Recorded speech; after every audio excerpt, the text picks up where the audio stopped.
Drawn and Redrawn, the making of India's internal boundaries. Hi, and welcome back to India State Stories. We now arrive at the turning point. In this episode, we unpack the June 3rd Plan, also known as the Mountbatten Plan or Menon Plan, which provided a blueprint for the transfer of power and the creation of independent India and Pakistan. It retained the provisions of the Cabinet Mission Plan for the accession of princely states to the Union. More details are in the show notes below, and let's dive in. Today, we're stepping right into a moment of, incredible pressure. The last days of British India. Just imagine the sheer scale of transferring power, the decisions being made that would literally redraw the map. And our focus today is a document that was absolutely central to all of this, but maybe doesn't always get the spotlight.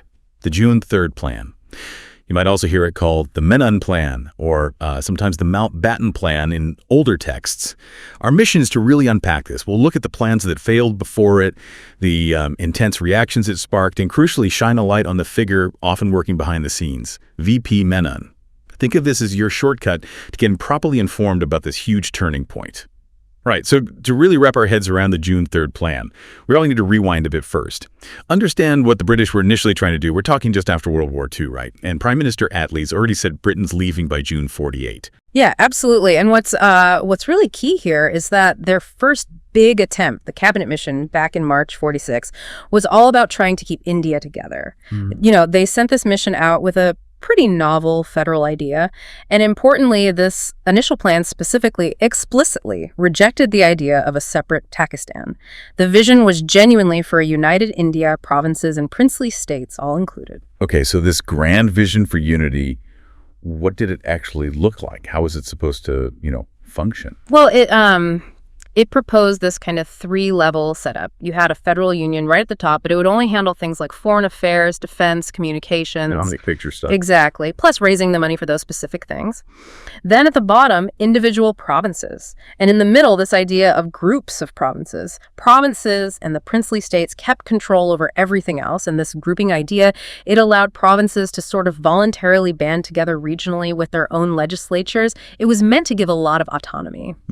Sounds quite sophisticated, like a real attempt to balance competing demands. It was definitely complex, a delicate balancing act, trying to please both Congress and the Muslim League. But, it didn't stick, did it? What went wrong? No, it fell apart fairly quickly. The critical thing here is understanding why it failed. It wasn't just squabbling. It showed that the deep divisions were maybe just too wide to bridge, even with this kind of elaborate compromise. Congress basically said that the Constituent Assembly, once it was formed, could change the plan however it wanted. That really undercut the whole thing from the start. Okay, so they saw it as a starting point, not a final blueprint. Pretty much. And the Muslim League, who'd initially agreed, they pulled out too, so the whole thing collapsed. And that failure, it really paved the way for more, let's say, drastic solutions. It made partition seem much more likely. Which brings us to, a really alarming phase. The cabinet mission is dead in the water. Mountbatten arrives, March 47. New viceroy, new deadline, needs a new plan. Fast. Right. And the first idea he and his team, including Nehru and VP Menon, by the way, cooked up, it was pretty radical. This was Plan Balkan. Plan Balkan? Sounds ominous. It kind of was. Finalized early May 47, the core idea, forget a central government, just transfer power directly to each British Indian province. All 11 of them, individually. Wow. Okay. And places like Punjab and Bengal, which were already flashpoints. They were given the option to vote on partitioning themselves, so you could have even more division within those provinces. And the princely states, there were hundreds of them, aren't there? What happened to them under this Balkan idea, especially with Sir Conrad Corfield sort of championing their independence? That's a crucial point. Under Plan Balkan, when the British left, the princely states would become fully independent entities, just sovereign. Corfield's political department was pushing for this, arguing that British authority, paramountcy, would just lapse, leaving them free. They could then choose to negotiate with whatever loose collection of provinces emerged, or just stay completely separate. You'd end up with, a balkanized subcontinent, a total patchwork. That sounds like utter chaos. Fragmentation, conflict waiting to happen. How on earth did people like Nehru react? Predictably. Very, very badly. Nehru was reportedly horrified. He called it a picture of fragmentation and conflict and disorder. Made it absolutely clear Congress would reject it under any circumstances. And VP Menon, He was involved in drafting it, wasn't he? He was, but he also saw the danger. He apparently told Mountbatten directly it was unthinkable, said it would mean no unity at all, just chaos and civil war. It really highlights how desperate things were that such a plan was even considered. So Mountbatten gets this absolute earful from Nehru, strong warnings from Menon. What did he do? Did he just push ahead? No, thankfully. He was reportedly quite rattled. He saw pretty quickly that Plan Balkan was a disaster waiting to happen, a total non-starter. And this is the pivot point. He turns to VP Menon. And Menon, it turns out, had been thinking about alternatives for years. He'd proposed a kind of federal scheme way back in 42. Really? So he had a backup plan ready? Essentially, yes. He quickly implemented his ideas into a new blueprint. This one was radically different. Instead of power going to provinces, it proposed transferring power to two central governments, India and Pakistan, based on dominion status. Dominion status? Yeah. So self-governing but still within the Commonwealth, initially at least? Exactly. Full legislative independence, but retaining that link, which smoothed the transition. Menon argued partition into these two dominions was now unavoidable, and he drafted this alternative plan incredibly quickly, like in a matter of hours. Mountbatten was convinced, took it straight back to London. Okay, let's nail this down. The absolute core difference between Plan Balkan and this new plan, the Menon Plan. Plan Balkan. Power to individual provinces. Potentially loads of little countries. Chaos. Menon Plan, which became the June 3rd Plan. Power to two central governments, India and Pakistan. It accepted partition, but aimed for larger, hopefully more stable entities. It's basically trying to salvage some kind of larger structure from the breakdown, right? While acknowledging the demand for Pakistan. Precisely. It was a compromise, definitely, but seen as a much more workable one than Balkanization. And yeah, that's why it became the official proposal, announced on June 3rd. And the name. Sometimes Menon Plan, sometimes Mountbatten Plan, usually June 3rd Plan. It kind of speaks to how history remembers things, doesn't it? Menon's crucial role maybe gets a bit lost sometimes. It often does. Even Menon himself, in his own writings, tended to just call it the June 3rd Plan, quite modest about his own pivotal role in actually, drafting the thing that became the basis for independence. So June 3rd, 1947, the plan is announced.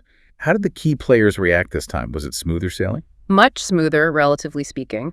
Sardar Patel, a really key figure in Congress, saw the logic immediately, reportedly said there was no alternative than to accept it. And Nehru, after being horrified by Plan Balkan? Nehru was also persuaded. He saw it, interestingly, as kind of a modified version of the old cabinet mission idea, but allowing for partition.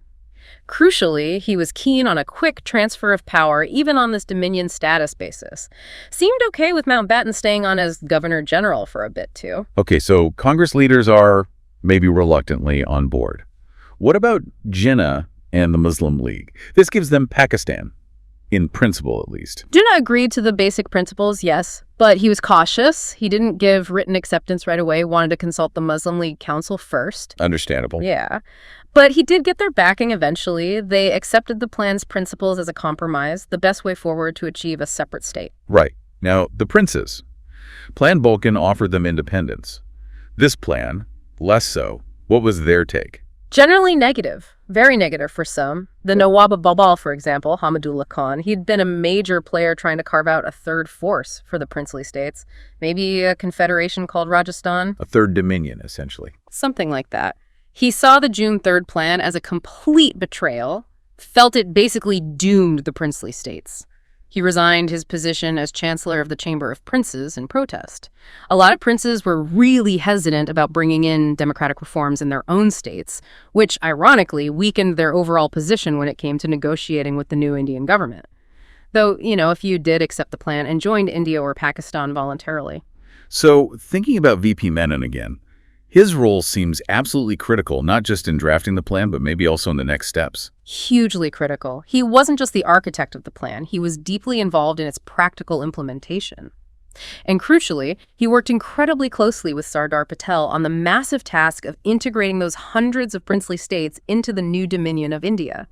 His pragmatism was vital in actually making the transfer of power happen and avoiding, well, even worse chaos. Okay, let's get into the nuts and bolts then. How exactly did the June 3rd Plan say partition would happen?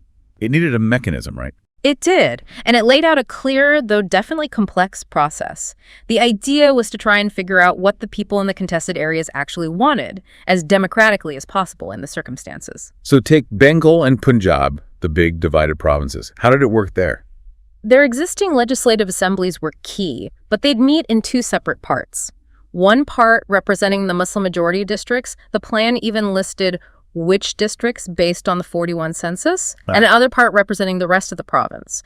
Then each part would vote on whether they wanted the province partitioned. And how was the decision made? Simple majority. If either part voted for partition, then partition would happen. That was the trigger. Right. And if partition was chosen? Then each part, the Muslim majority areas and the non-Muslim majority areas, would decide which constituent assembly to join. The existing one for India or a new one for Pakistan. But that decides if partition happens, not exactly where the line falls, right? Exactly. The plan stated clearly that if partition was voted for, a boundary commission would be set up immediately by the Governor General for each province. And what were their instructions? Yeah. This became hugely controversial later, didn't it? Massively controversial. Their job was to demarcate the boundary based on contiguous majority areas of Muslims and non-Muslims. But, and this is the crucial bit, they were also told to take into account other factors. Other factors.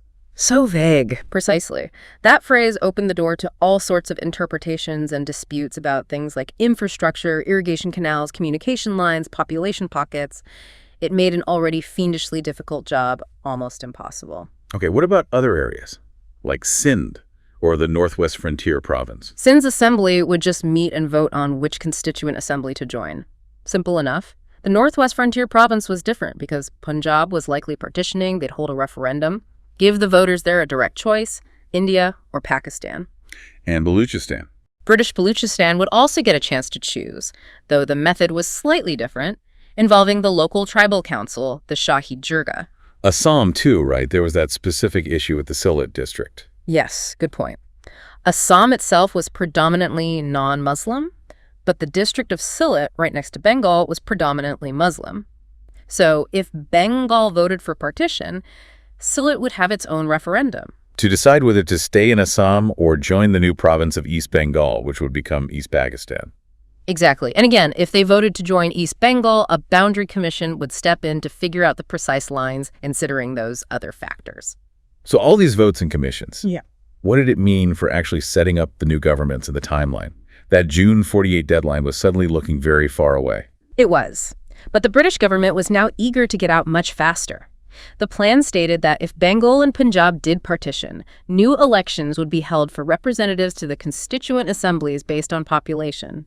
But the really big news was the timeline shift. The British government said they were willing to bring forward the date from June 1948. They proposed legislation immediately in the current 1947 session to transfer power this year. Wow, that's a massive acceleration from June 48 to sometime in 47. Huge. On that dominion status basis we talked about, to either one or two successor authorities, India and potentially Pakistan. Good grief. So how did they even start thinking about the practicalities? Dividing an entire administration, the army, railways, finances. The plan acknowledged this massive challenge. It just said negotiations would have to start as soon as possible on all the administrative consequences. Which mean? Discussions between India and Pakistan reps on central stuff.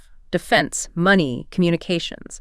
Talks between them and the UK about treaties, and within the partitioned provinces like Punjab and Bengal, dividing everything, assets, debts, police, civil services, courts, you name it. Just mind-boggling complexity. Absolutely. And the plan stressed it all had to be done as quickly as possible. It was an administrative scramble on an unprecedented scale, alongside everything else that was happening. So we've traced this path from that initial hope for unity with the cabinet mission through the sheer panic of Plan Balkan arriving at this June 3rd plan.